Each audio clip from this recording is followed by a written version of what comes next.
Hello, fourth graders. Welcome back to math. Today is Unit 7, Lesson 2, but it's Part 2. So we're going to continue what we did on Friday. On Friday, we started to look at number lines and use those to compare fractions and order fractions.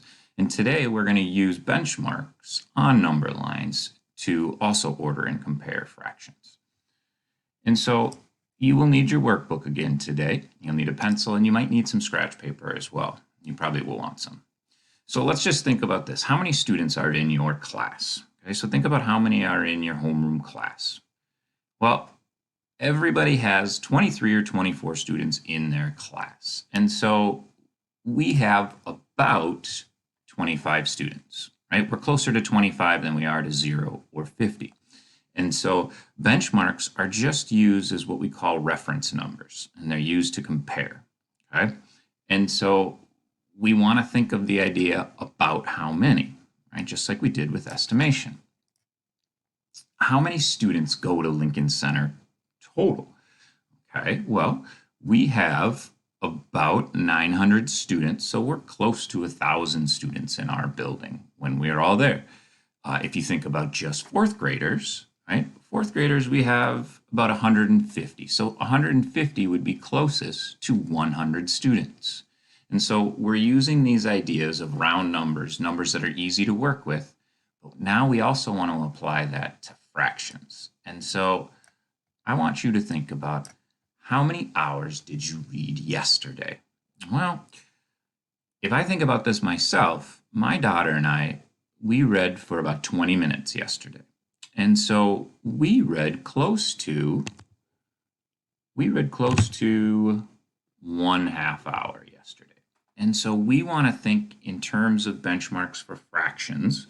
We're going to start with 0, and 1/2 is a big one, 1 is a big one, 1.5, 2. We usually think in terms of whole numbers and halves when it comes to benchmarks with fractions, and that's going to be our focus today. And so let's think about this.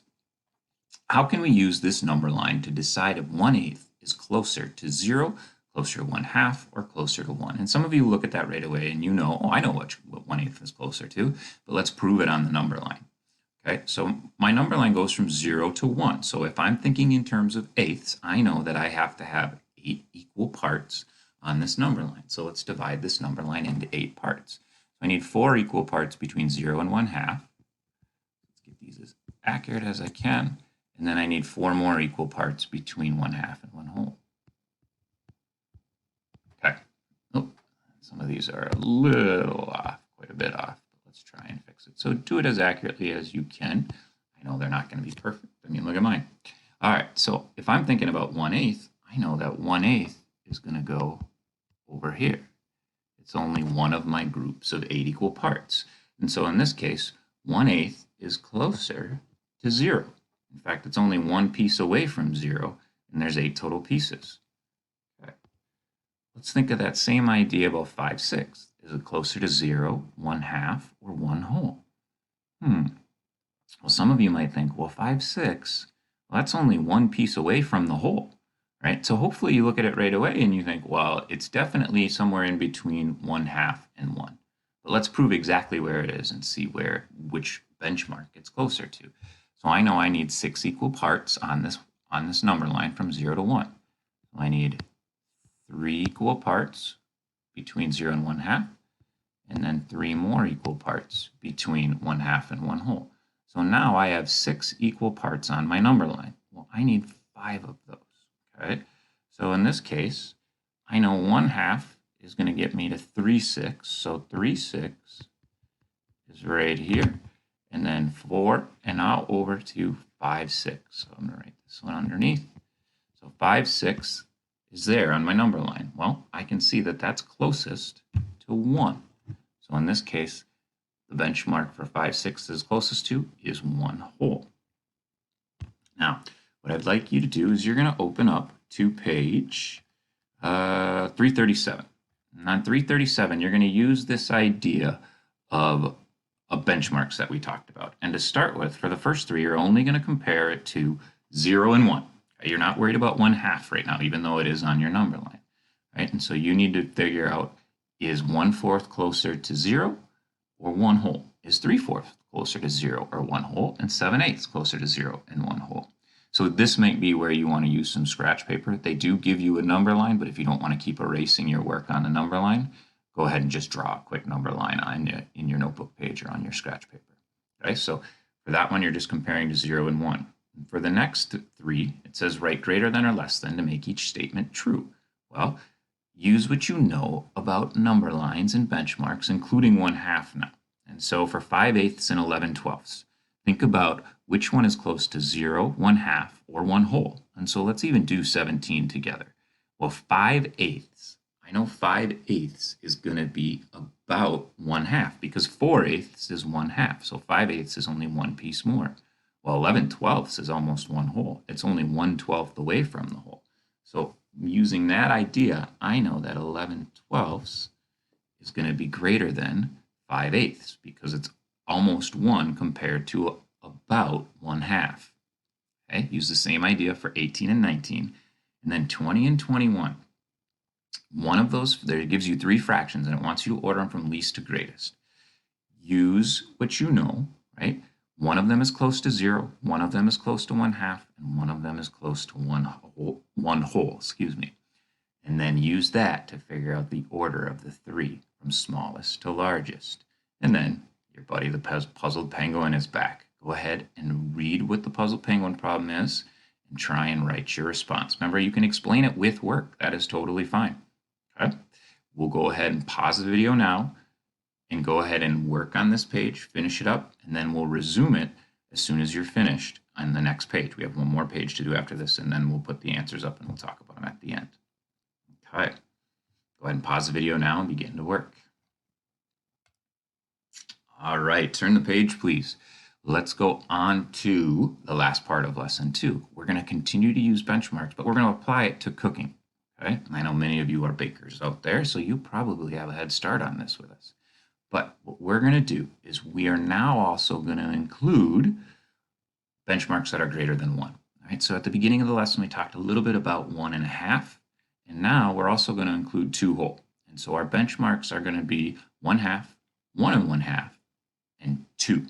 Okay, we're going to use the chart here to answer all the questions below. All right, so decide if each amount is closer to 1/2, 1 1/2, or 2 cups. Write closer to 1/2, closer to 1 1/2, or closer to 2 cups. And I'm going to just write that benchmark instead of closer because I have a tough time writing out my screen. So let's do the first one in each section together. Wheat flour. All right, I need to think, is wheat flour closer to 1/2, 1 1/2, or 2 cups? So let's look at wheat flour. It's 1 5/8 at the top of my chart. Okay, so 1 5/8 means for sure it's bigger than 1 whole. So right away, I know that it's not going to be 1/2, right? I have it narrowed down between 1 1/2 and 2 cups. Well, 1 5/8, well, I know 1/2 is going to equal, 4/8, okay? Well, 2 whole would be 1 whole and then 8 more eighths. So really what I need to think about is 1 5/8 closer to 1 1/2? Or 2 whole, or really is 5/8 closer to 1/2 or 1 more whole? Well, 5/8 is only 1/8 away from 4/8, which is 1/2, but it's 3/8 away from 8/8, which is 1 whole. And so my idea is that 1 5/8 is about 1 4/8 or 1 1/2. And so I know that wheat flour is about 1 1/2. That's the benchmark that it's closest to. Okay. Now, I'm going to skip to the bottom and explain how to do 29, and then I'll let you go ahead and finish up the work. Decide which ingredient represents the greater amount. So which is more, sugar or wheat flour? Okay, so I'm just comparing those two. Sugar is 1 1/8, and wheat flour is 1 5/8. Okay, so what's more, 1 1/8 or 1 5/8? Well, with this problem, really all I'm comparing is 1/8 to 5/8. Both are bigger than 1 whole. And so the idea is, well, 5/8 we know is more than 1/8, so wheat flour is more. So all you would do is write in wheat flour. Or even if you want to just circle it, that's totally fine too. That's what I'm going to do because that's easier for me to write. So I know wheat flour is the greater amount. And then the last part, draw a number line to show which is greater. Okay, and for all of these problems, if you want to keep drawing number lines, go ahead and do that. Right? If that makes it easy for you, draw the number line. All right, go ahead and pause this video and keep on working. All right, now that you've gotten done these 2 pages, let's go ahead and look at them. So go ahead and correct your work. I want to talk about 20 and 21 really quick. And so for 20 and 21, number 20, 1/8, the idea here is 1/8 is about 0. 5/12, well, 6/12 is 1/2, so 5/12 is really close to 1/2. And then 4/6 is bigger than 1/2. The reason is because 3/6 is 1/2, so an extra piece is 4/6. So 4/6 is more than 3/6, or bigger than 1/2. And for 21, it's the same idea. Your smallest fraction, well, 2/9 has got to be the smallest fraction because, first of all, it's got the least amount of pieces, and the pieces are the smallest. So you have 2 small pieces compared to 3 larger pieces. Well, 3/6 is the middle fraction. It's close to 1, and actually it is 1/2. 1/2 is the same as 3/6 because 3 is half of 6. And then 3/4, if 2/4 is 1/2, it is. 3/4 has got to be bigger. Okay? And so since 3/4 is bigger than 1/2, it is your largest fraction of the 3. Okay, so pause it if you need to correct the rest. And then here is one response to the puzzle penguin. Compare it to your work. Is it close to the idea that you used to solve this problem as well? Pause it if you need to. We're going to go to the next page. All right, now using your benchmarks, like we talked about with number 23, it was closest to 1 1/2. Look at the other 5. See if you can figure out if you got them all right or if you made some mistakes. Why is it that it's closer to 1/2, 1 1/2, or 2? And then as I scroll down, how did you do with the rest? Okay, we said 29 was wheat flour, and then you're comparing the others. Okay? Pause it if you need to, and then I'm going to go on to your next steps. Okay, so now what you need to work on is homework 7.2 is going to be very similar to the pages not only that you worked on today, but remember all the work we did on Friday with number lines. So it's going to include all of that. Okay, and then once you're done with that, go on to iExcel. There are some activities linked into the Monday slide that are all based on benchmarks today. Okay. Hope this went well. If you have any questions, let your teacher know. Go ahead. Good luck today and have some fun.